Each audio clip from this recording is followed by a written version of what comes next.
Hello there, ladies and gentlemen, this is Boisterous coming to you with some extraterrestrials action out of Frost LE. Spawning up here in the top right hand corner, we do have Endbreeds Ascending as our red Terran player, and down here in the bottom right hand corner, we do have our barcode blue Protoss, who is actually Cowman in disguise.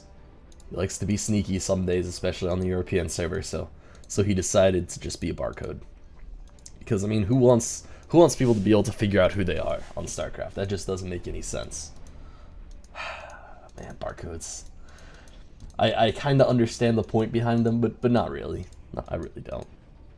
So anyway, we are going to have a TVP on this map, and this is actually, this is a map that I got to talk to Primal Moon a bit about yesterday in our long commentary. I think it ended up going a lot of games, the XD versus Last Dynasty series last night. So, if you guys want to check that out, that's going to be over on the Extraterrestrials YouTube channel, which you're probably watching this on. And that'll probably be up before this, because I'll probably upload it as soon as I'm rendering this one, like right after this game. So anyway, we are going to have both of our players going for pretty standard builds. We do have Ascending, going for a Barracks. We don't actually see a Refinery yet, so it might be a Gasless FE, which isn't too much of a surprise. Oh, no, never mind. He's getting gas. Alright, so he's just getting gas at up. I'd say this is pretty standard, but I think it's a little bit on the late side. I'm not quite sure, because he's probably going to be able to get like 25 gas out of this, so he might just be going for a fast tech lab. But I'll be honest, I don't know. It might be a Reaper play, but I'm still pretty sure this Refinery is actually fairly late for a Reaper play. I want to see that you drop it a little bit faster. But I'm not going to criticize Ascending. He probably has his build mapped out a little bit. He's probably played it a few times before. So anyway, we are going to have the Nexus First coming out from Cowman. This is actually a very ballsy Nexus First. Like, there isn't anything on the low ground. And he's even building both of his pylons up here on the high ground. This is an extremely ballsy Nexus First. He does not care about walling this off at all, which I guess makes sense versus a Terran player, but still, it's something that you don't see a whole ton of. We do have a fast actual reactor coming out from Ascending, which is interesting. Usually you see players either go for Reapers or something like that, but it looks like he's going to be going for a reactor expand, which is a pretty safe strategy. You don't really need to do something this safe on Frost, just because Frost is so freaking huge. It's very hard to actually get pressured on Frost, and I highly doubt that's going to happen to him this game, but you never know. He's probably just playing better safe than sorry, and it's always nice to have the extra units out there. And actually, he's going for double Reaper. Interesting. It's going to work out purely because Cowman went for Nexus First, so he's not going to have fast Stalkers. However, I mean, alright. Okay, so Ascending's going a little bit crazy with the cheese. It's not actually going to be scouted for the next 30 seconds. So he might get away with some damage here. However, I don't think this bunker's going to finish. If Cowman lets this bunker finish, that's going to be a huge faux pas, and I highly doubt that's going to happen. Yeah, it looks like the bunker is going to get stopped right there. We do have 2 Reapers on the way, and those 2 Reapers are going to be extremely annoying, especially considering the fact that there are no Stalkers out, and there won't be any Stalkers out for a little bit longer, probably about 40-ish seconds at this point, which is going to be annoying for Cowman. He's going to have to defend this with a pretty bare-bones army. And these 2 Reapers are going to be able to get quite a few kills. It looks like the Zealot is going to force the Reapers to retreat, but this SCV cannot be allowed to finish off this bunker. But actually, it looks like Cowman is just going to be abandoning the natural. That's an interesting play. I wouldn't have expected that one, especially when that SCV was just 1 hit away from death. I really would have preferred to see him, you know, just defend that. We do have the Mothership Core out. That Mothership Core will be able to kill the bunker eventually. And now that the Stalker's out, it looks like these Reapers should be forfeit at this point. They are going to fall back and they are going to retreat to that bunker. But again, that bunker will not last forever because of this Mothership Core. And it looks like the Mothership Core will just have to whittle away at it slowly. It's already down to 200 life. There shouldn't be any more extreme damage done by Ascending here. And this was actually a pretty huge commitment for him to actually build out how he built out. He is able to salvage the bunker, which is very nice for him. And he doesn't lose too many minerals as far as the actual attack goes. But, I mean, going for a 3 Reaper attack is a little bit of a commitment. And it's hard to do that, you know, and then say, well, I didn't lose anything going for that, because you always lose something. And he only managed to kill off 3 workers from Cowman, and he just delayed the saturation of the natural a little bit. which caused the main to get a little bit oversaturated. However, Cowman's okay with that. I don't think he's hurting that much right now. But you know, at the same time, that was a ballsy attack by Ascending. I gotta give it to him. It's not something you see a lot. People going for just Reaper attacks nowadays. Usually, you see people go for like Marine attacks. All right, well, actually, I haven't seen anybody go for a proxy bunker in forever. However, if I was going to see a proxy bunker, I definitely would have expected there to be Marines there. Purely because, especially against the Zerg opponent, this Militia Corps will just tear Reapers apart because they can't shoot up. It's way better to just have those Marines out, because at least the Marines then, if they're in the bunker, they can outrange any Protoss units, excuse me. And they're just, in general, like better units in almost every scenario except for killing workers, which Reapers, I guess, are very good at. However, other than just getting the scouting information now, these Reapers aren't going to be very useful. And I'm really not sure how useful they're going to be at getting scouting information, especially with these two Stalkers now camping the only jump-up spot into the main base. Anyway, we are going to have 3 bases coming up for both of our players. The Protoss player, of course, being a little bit ahead because the Terran player will, of course, have to float his natural down there over to his 3rd base. We did have a little bit of a medevac pickup. It looks like it's going to be 2 Widow Mines and 4 Marines, which is a dangerous drop. And Cowman actually isn't really prepared for it. We do have Charge on the way. Blink, nowhere close to even being started. A little bit of an interesting choice there. Usually most Protoss players go Blink first. We do have 2 Widow Mines burrowing here. Will they get good shots off? Nope. Those Widow Mines will get stopped right in their tracks. But it looks like we're going to have a little bit of an awkward standoff here as those Widow Mines just patiently wait in the back there. These probes are going back, but it's a little bit early. He didn't see the 2nd Widow Mine actually get burrowed in there. The 2nd Widow Mine goes down. So he should know that there's still Widow Mine at the natural. Oh, that Widow Mine. That Widow Mine. Oh, it fired. Alright. Okay, good. He baited it out with something. Not quite sure what, but he baited it out with something, which was a good play. It looks like we are going to have another Widow Mine. Oh, no, he baited that one out too. I'm going crazy. I can't see the cooldown without clicking on the Widow Mine.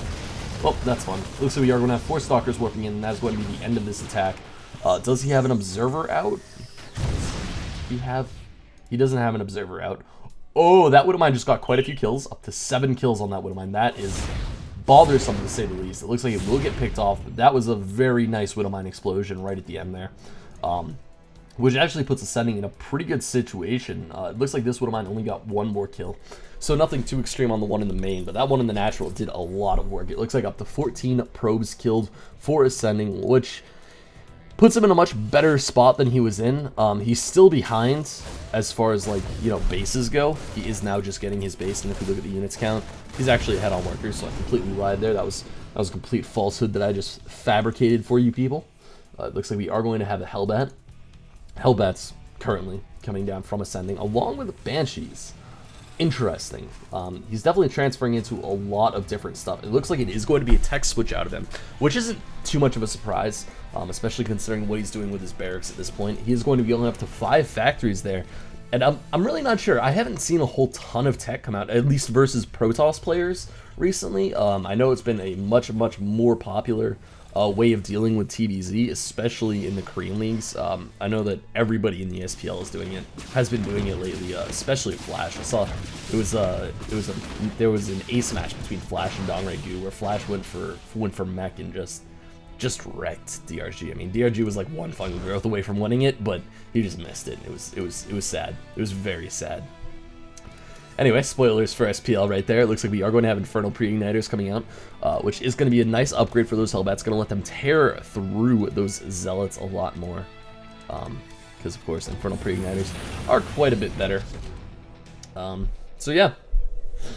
We are going to have to see what's going to happen from Ascending at this point. It looks like he is just going to be setting up a line of defense here. We do have 2 siege tank at a time production. It looks like he will be going up to 3 at some point near in the future. It's interesting. I wonder if you're going to see transformation servos. I really hope so, because I love that upgrade. But nobody ever gets that, which makes sense. I mean, it's a really kind of slow transformation, but it's so much fun to watch. I just love transformation servos so much, and no one ever gets it because it's a crap upgrade. But you know, one can hope. I'm gonna start going mech. and just going transformation servos. I'm going to go transformation servos mech. It's going to be great. But anyway, we are going to have one Raven at a time production coming out here right now. It's a nice choice. There's not a whole ton Ravens can actually do in this matchup other than snipe off specific units.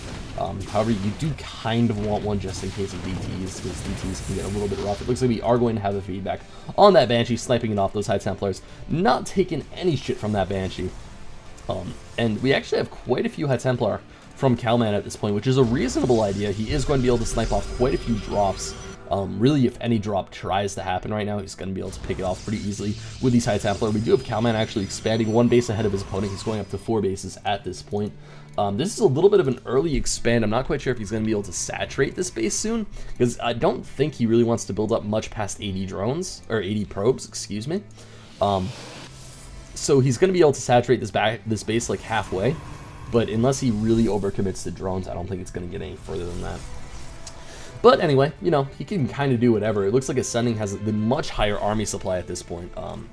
If we just look at the army spending, he's at almost double his opponent, which is quite a bit. Quite a lot. Right, it's Control A is army supply. There we go. So, yeah, in army supply, he's over doubling Cowman. Now, of course, Cowman is going to be able to transfer over and start making a lot of army supply very soon. However, it's not going to be an instantaneous process. It's going to be at least 3 or 4 warp gate cycles until he's really caught up. Now, that said, he does have an extremely good production cycle for what he's fighting up against. We do have basically High Templar, Stalkers, and Immortals, which is really what you want against this army. You would have said that you wanted Zealots like earlier, back in Wings of Liberty days, before Hellbats, but now with Hellbats, especially with those Infernal Pre-Igniters, they just do so much damage to Zealots. It's just so hard to actually get them in close to the siege tanks. So really, Blink Stalkers are just a much safer option. We do also have 2 Stargates on the way, so we might be seeing a tech switch into something like Void Rays, which would, again, be like the other option that's just absolutely amazing, because those Void Rays just tear through armored units, and almost everything. Well, actually, no. Just the siege tanks are armored in this army, but that's all that needs to be armored, because if you can snipe out those siege tanks, there's really not a whole lot else in this army that can do its on. It looks like we are going to have Dark Shrines coming down from Cowman at this point, which is just a nice kind of building to have, because you can warp in like 2 Dark Templar, and then just do that, and oh my god, oh no. We have full EMPs going down on every one of the High Templar, and Cowman is going to be forced onto the retreat right now. He cannot take a fight if he doesn't have any storms. It looks like he's going to be going for Archons, an interesting morph in the center of the battlefield. It looks like that will be forfeit, which I guess bought some time for his army to retreat, but that was a fool's errand, I would say. That was not the greatest choice on location. It looks like we are going to have oh god, oh no, a misrally from Cowman, actually having those High Templar sent out to the same spot that his entire army just retreated from, which is really not what you want. We do have storms, and it looks like we are going to have a snipe going down. Even more importantly, 1 ghost does manage to get killed by a feedback, which is always nice. You really want to be picking off those ghosts, you know, as much as possible, really. We do have a group of Zealots currently warped in, but I'm really not sure. I mean, these things are not going to be extremely great versus this big Hellbat composition. We do have another couple of nice storms going down. Actually, these storms are pretty beautiful, and it looks like a little bit of a micro error from Ascending. He's pushing his Hellbats to the back and letting quite a few snakes, quite a few tanks just go down purely to Zealots, which is really not what he wants. We have those tanks finally sieging up, but this should be a pretty easy cleanup for Cowman at this point. I mean, he's going to lose his entire army, but if he manages to snipe off these siege tanks, he might lose a couple of extra workers, but nothing too extreme, especially with these Zealots coming in. Those will definitely be able to surround those Hellbats and finish cleaning them up. So, I mean, that battle wasn't great for either player, but I definitely feel it was a little bit better for Cowman, especially considering what he's tech switching into. However, at the same time, we have Ascending going up to 3 Viking at a time production, 3 Thor at a time production, and that is gonna be scary. It's gonna be scary. We have +3/+3 coming out for vehicle and ship plating and vehicle and ship armor, so that's gonna get pretty strong. It's not going to be the easiest thing in the world to hold this army off after both of those upgrades finish. And it looks like we are going to have a little bit of engagement possibly going down here. This Banshee just being an absolute monster, but there, the Observer finally shows up, stops it from killing off any more probes, but it did its damage already. It had already killed off a ton of probes. However, at the same time, we do have carriers on the way, and this carrier transition hasn't been scouted yet, which is pretty big for ascending. I mean, he has a reasonable army for dealing with it, purely with the Vikings and the Thors incoming. But if he really doesn't see this soon, he's going to have a much harder time, because he's going to need to fully transfer into a lot of production to stop this. He's going to have to go basically just full-time Thors and full-time Vikings to really kill off carriers in a super cost-efficient way. And currently, that's not his strategy. And actually, it's been a while since I've seen carriers really in a TVP, and I'm very excited to see how Cowman manages to implement them. We do have Gravitron catapults about to finish up. They have not yet been scanned. It looks like this 5th base is going to get spotted by ascending and probably taken out because Cowman isn't going to really want to take an engagement. I don't think he might be going to defend it, but I think he's just gonna sack the base and say, all right, that's fine. I'm just gonna pull my workers off it and just let you have it, because there's not a whole ton of defense he can do with that yet. It looks like he is going to reveal his carriers at this point, his carrier choice, which is not a horrible strategy. He does have 2 full carriers at this point, along with the entirety of his ground army. And it looks like we might have an engagement coming up here soon. The mothership core gets sniped, and that means no more recalls. This is going to be an all or nothing fight for Cowman. If this fight occurs, and here we have the engagement happening, it looks like we are going to have these Vikings sneaking in. We have a little bit of a backtracking of those zealots coming in, and actually we have some nice storms going down on the entirety of the army. And actually with those storms, it looks like these carriers are going to be able to do an extreme amount of damage here. And these Thors just are not great at taking out carriers.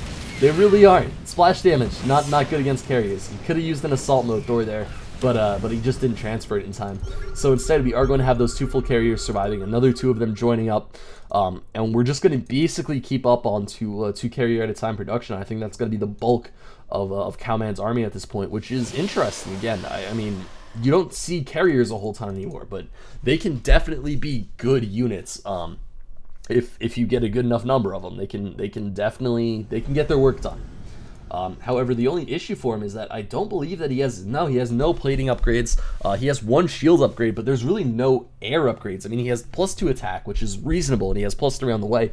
But without that plating, these are not going to be the tankiest of units, especially considering the Viking numbers that we're seeing come out of Ascending. Now, of course, this might just be a fake out of Cowman, but I kind of doubt it, especially considering the fact that he has these 2 Stargates, and he's chrono boosting out double carrier, which kind of makes me think that he's really going to stick to this army. But of course, without those upgrades, it's going to be a very hard army to stick to. Because of course those upgrades are just so important. It's really going to rely on the storms to take out as many Vikings as possible, because otherwise these Vikings are just going to tear through the carriers. The carriers are going to be retreating at this point.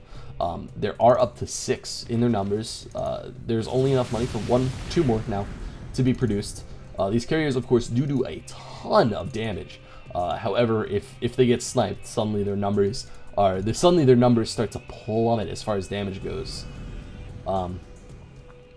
So, yeah, it looks like we are going to have the Nexuses from Cowman still being kind of uninterrupted.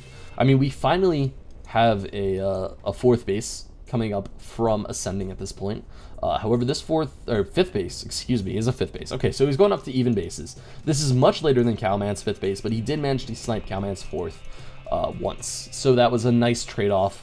I think he's pretty okay with how this game's turning out. He has a nice bank built up pretty solidly.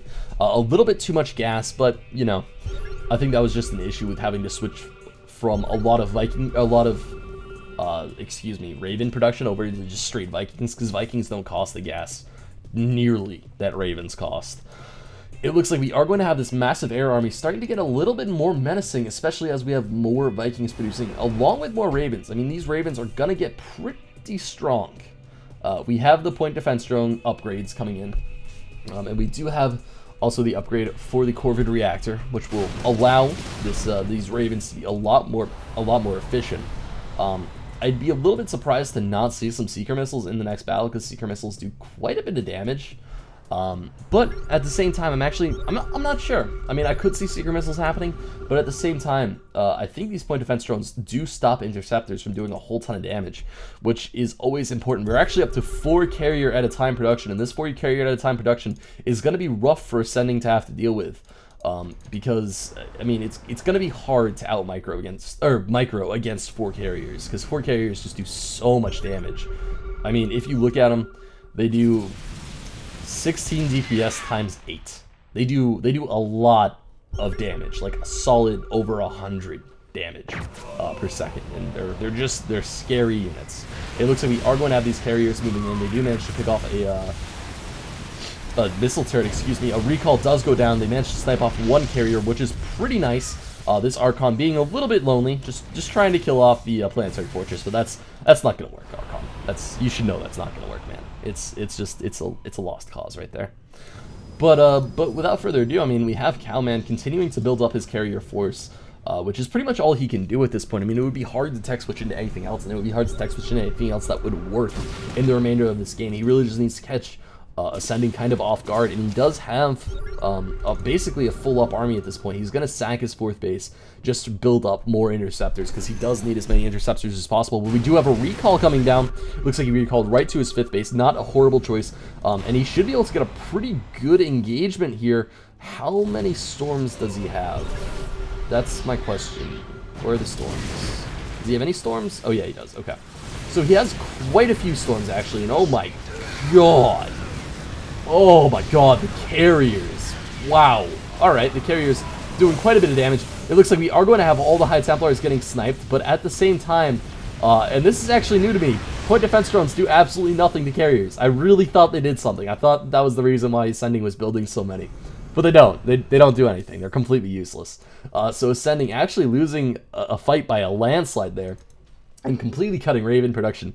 Not a terrible idea. He's just going to be going into straight Vikings, and he really needs to get his target fire down, because I think in that last fight, I think if he had just been target firing the carriers, I think he would have been almost able to one-shot them with these Vikings. These Vikings do a ton of damage, 17 damage times 2 versus armored, which of course carriers are armored. And it looks like we are going to have a little bit of engagement going down here. We have some Seeker missiles coming in, and oh god, oh Cowman, oh 1-2 Seeker missiles landing, not quite being able to deal more than shield damage to any of the carriers, but that was definitely a little bit scary. We do have 4 carrier production continuing throughout the rest of this game. It looks like a couple of carriers are going to get stuck out here in the middle of the map. That's not wonderful. One of them should be able to escape here. I do believe they're faster than Vikings. We are going to have this engagement going down, and this planetary fortress just gets absolutely mopped up. I wouldn't be too surprised to see a mass recall out of here. Actually, I would be a little bit surprised, because his mothership cohort does not have enough energy. And of course, Ascending, actually, he can really do this. It's going to be rough for him. I mean, he does have his Thors, and he does have them in assault mode at this point, which is going to be nice. Those Thors in assault mode should be able to do a reasonable amount of damage to these carriers, but it's not going to be anything impressive. I mean, they're kind of anti-Tempest machines, and carriers aren't Tempests, which makes it a little bit more awkward. It looks like we do have a small group of SCVs actually moving down. Wow, wow, that's ballsy. All right, Ascending, I give you props, because that is a ballsy base choice. I really wouldn't have expected that one. We do have an engagement going down here, but again, this great number of carriers is just so strong. We have a few carriers actually going down, and oh, there's just so many Vikings. They are not yet target firing, though. I mean, if you look at the Viking count, they're not firing on 1 carrier at a time, and that is a huge faux pas. I don't know how Ascending isn't doing that. I mean, that's just going to be such an important moment for him. It looks like we do have quite a few carriers going down. However, in the end, I mean, Cowman's going to win this fight. And with this fight, I think that's basically going to be game. There's not a whole ton that Ascending, can do to recover from this. He's going to lose his 5th base. Right? Yeah, 1, 2, 3, 4, 5. He's going to lose his 5th base, which is basically his 2nd mining base at this point. He has an orbital command floating over back to where you originally took his 5th base, which will bring him back up to 2 mining bases. But really, with 2 mining bases, that's not going to be great. And we actually have Ascending just dropping out of the game. And wow, never thought I would see carrier versus mech. That is Not something I would have expected to see. But Cowman definitely made it work in ascending. He put up a valiant fight with that mech. Cowman, the game's over. Cowman? How long is this replay? Cowman? He left. You're safe. You won the game.